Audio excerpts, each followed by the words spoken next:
చరిత్ర study of past గతాన్ని అధ్యయనం చేసేటటువంటి శాస్త్రం చరిత్ర.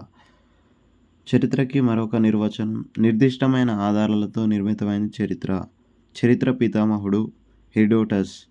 చరిత్రకు దగ్గరగా ఉన్న ఇంకొక శాస్త్రం పురావస్తు శాస్త్రం ఆర్కియాలజీ.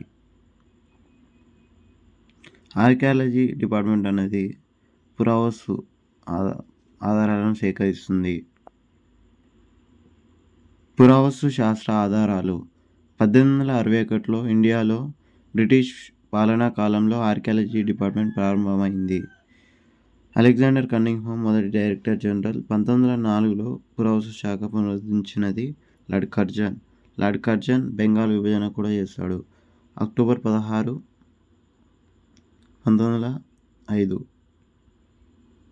మళ్ళీ బెంగాల్ విభజన రద్దు. 1911లో బెంగాల్ విభజన రద్దు అవుతుంది.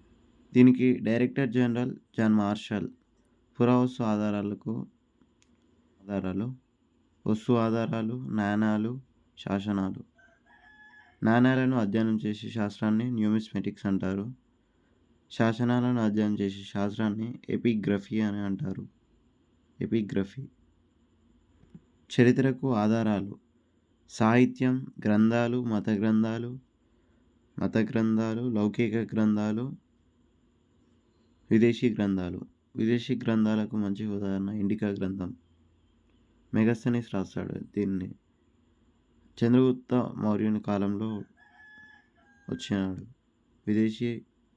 మొదటి విదేశీ రాయబారి.